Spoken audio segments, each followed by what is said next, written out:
रही है। तो बाबा देवाधिदेव महादेव कहते हैं ये 3 घड़ी 3 पल 3 नक्षत्र 3 समय 3 दिन में जो शूल मुझे समर्पित करता है उसके जीवन से मैं शूल हटा देता हूं। वो 3 दिन लिखे स्कंद पुराण।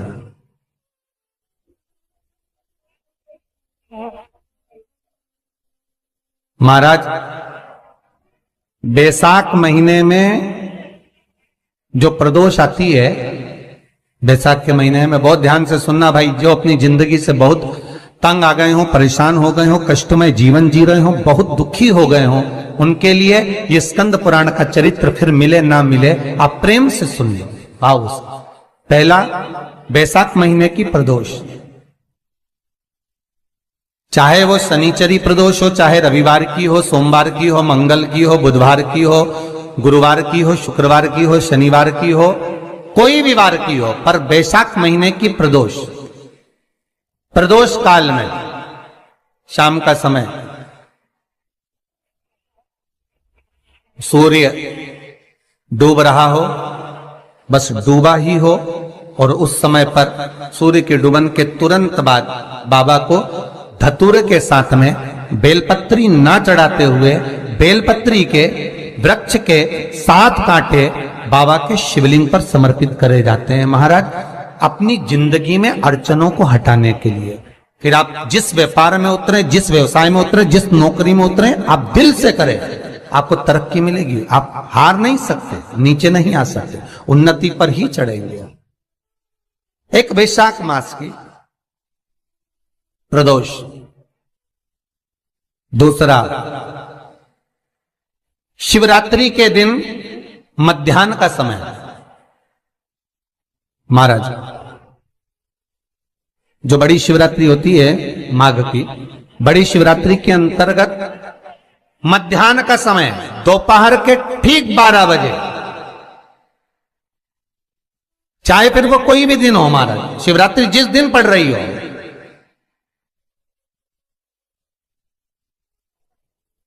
उस दिन भी धतूरे के साथ बाबा को 7 कांटे बेलपत्री के वृक्ष के समर्पित होते हैं महाराज। इसमें आप ये वाले जो कांटे हैं जो शिवरात्रि के दोपहर 12 बजे वाले हैं, अगर कोई मदिरा पीने वाला हो, व्यसन में डूबने वाला हो, कोई जुआ खेलने वाला हो, कोई गलत वैश्यावृत्ति करने वाला, या अपने मार्ग से विचलित कोई व्यक्ति है, उसके लिए भी ये कांटे बहुत काम आते हैं महाराज। दूसरा, पार्वती तेरे द्वारा तेरे नयन अश्रु से जो प्रगटा हुआ बेल का वृक्ष है, द्वितीय शूल मैं वहां धारण करता, तृतीय शूल, तीसरा शूल जो वर्णन करा गया महाराज, भगवान श्रावण के महीने में जो भी दूसरा सोमवार पड़े, जो भी पड़े, श्रावण के महीने का जो दूसरा सोमवार होता है, उस दूसरे सोमवार में रात्रि के समय पर, अर्थात शास्त्र अब घड़ी और पल का स्मरण करेंगे तो रात्रि के बजेंगे 10 से 12 बजे महाराज, 10 से 12 के बीच में धतूरे के साथ बाबा को शूल समर्पित होता है महाराज। ये भी हमारी बाधाओं को, हमारी तकलीफों को, व्यापार व्यवसाय के लिए, नौकरी सर्विस के लिए, बहुत सारे एग्जाम में आप बैठ लिए, गवर्नमेंट एग्जाम के लिए बैठ लिए, नहीं हो रहा, ये 3 बार मेरे शंकर को बेलपत्री के वृक्ष के शूल समर्पित होते हैं, उसका आनंद पाना और उससे अपने को सुख प्राप्त करना।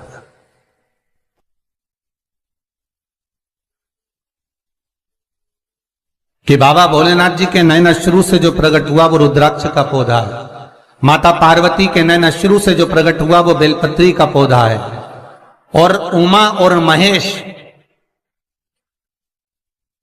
जिस महेश के वंशज है महेश्वरी, जिनकी 12 खाम प्रगटी है भगवान महेश के द्वारा,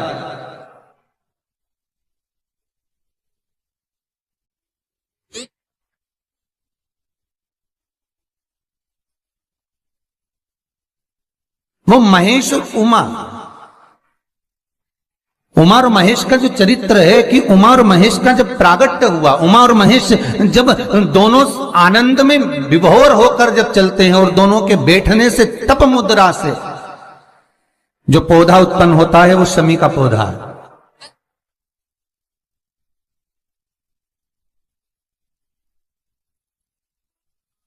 शमी का पौधा। तो एक बात ध्यान रखिए, शिव जी के द्वारा जो निर्मित हुआ उसमें कोई शूल नहीं है, उसमें कोई कांटे नहीं है। पार्वती के द्वारा जो निर्मित हुआ बेलपत्री का पौधा, उसमें कांटे हैं। और पार्वती के मिलन से भी जो उत्पन्न हुआ है शंकर के साथ में, उसमें भी कांटे हैं। शमी के पौधे में भी कांटे हैं, शमी के वृक्ष में भी कांटे हैं।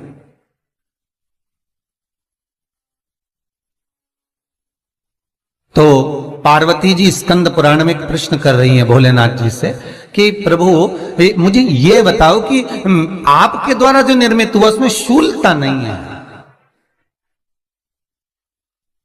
पर मेरे द्वारा जो निर्मित हुआ उसमें शूल क्यों आया है, उसमें कांटा क्यों आया है? थोड़ा सा माताओं, मेरी जीजियों, आपको थोड़ा बुरा तो लगेगा इस प्रसंग को सुनकर, पर लग जाए, पर आज कथा निकली है तो सुन लो है कि शिवजी जिस रुद्राक्ष को उत्पन्न कर रहे हैं उसमें शूलता नहीं है,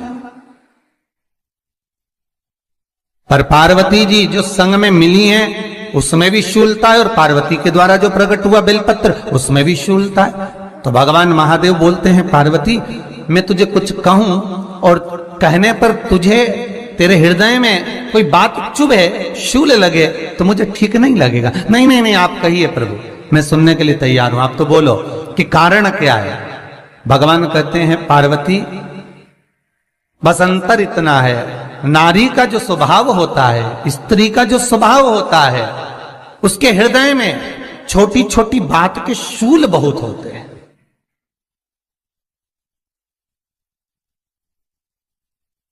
जेठानी ने ये कह दिया, देवरानी ने ये कह दिया, तुम्हारी मम्मी ये बोल दी, तुम्हारे पापा ने ये कह दिया, तुम्हारी बहनों ने ये कह दिया, तुम्हारे भाई ने ये कह दिया, तुम्हारे रिश्तेदार ने ये बोल दिया। ये नारी के भीतर ये शूलता रहती है।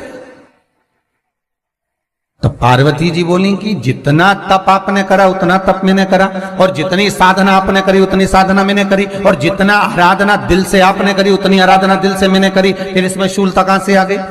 भगवान शिव बोले, बस पार्वती बात इतनी सी है कि जब मैं आराधना करने बैठता हूं तो मेरी दृष्टि में सम्मुख में कुछ नहीं होता। जब मैं आराधना करने बैठता हूं तो मेरी दृष्टि में, मेरे सम्मुख में कुछ नहीं होता कि कौन ने क्या करा है, कौन ने क्या बोला है, कौन क्या कर रहा है, उससे मुझे मतलब नहीं होता, उससे मुझे कोई मतलब नहीं। पर पार्वती जब तू आराधना करने भी बैठती है ना, तो तेरी चित्त वृत्ति में कहीं ना कहीं किसी ना किसी रूप में कोई शूल आ ही जाता है।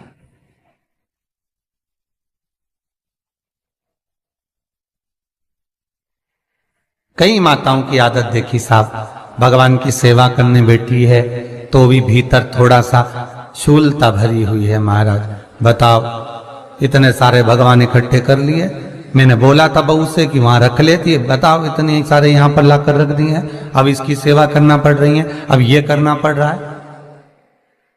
प्रसाद लेने के लिए रसोई घर में गई, भगवान का भोग लगाने के लिए, तो उसमें भी शूलता आ गई। इतने घंटों से मैं सामान ढूंढ रही, फ्रिज में मिल ही नहीं रहा, मैंने रख के गई थी, भगवान जाने कहां चले गए। भगवान को वस्त्र पहना रही है तो शूलता है। अलमारी का ड्रॉज खोला, इसमें मैंने सामान रखा था, ना जाने भगवान का श्रृंगार कहां चले गया, कौन ने हाथ लगाया, फिर शूलता आ गई। भोजन करने बैठे तो शूलता है, कोई कार्य के लिए जा रहे हो तो शूलता है। अर्थात कहीं ना कहीं नारी के जीवन में शूलता बनी हुई है। और पार्वती, जब तुम भजन करो, तप करो, साधना करो, भक्ति करो, उसमें शूलता नहीं होना चाहिए।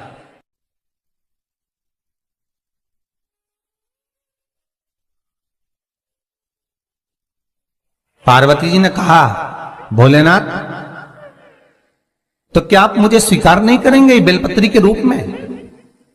क्या मुझे स्वीकार नहीं करेंगे शमी पत्र के रूप में? पद्म पुराण, स्कंद पुराण, लिंग पुराण, नर्मदा पुराण और शिव महापुराण, ये सारी पुराणे वर्णन करती है। पार्वती जी का खंड आनंद वर्षित कर रहा है, वर्णन कर रहा है। पार्वती खंड वर्णन कर रहा है, सती खंड वर्णन कर रहा है, उमा संहिता वर्णन कर रही है। क्या आप मेरा ये बेलपत्र का स्वरूप आप धारण नहीं करेंगे? इसमें शूलता इसलिए भगवान कहते हैं नहीं नहीं, धारण तो करूंगा पर शूल धारण नहीं करूंगा। मैं शूल धारण नहीं करूंगा, मतलब बेलपत्री में जो कांटे लगे रहते हैं बेलपत्री की, उस डाली के अंदर जो कांटे शूल रहते हैं, भगवान शिव वो धारण नहीं करते। आप उस बेलपत्री को आप बड़े प्रेम से आनंद से पत्ते को निकाल लीजिए, तोड़ लीजिए, उतार लीजिए और फिर भगवान को वो प्रेम से समर्पित करो तो भगवान स्वीकार करना।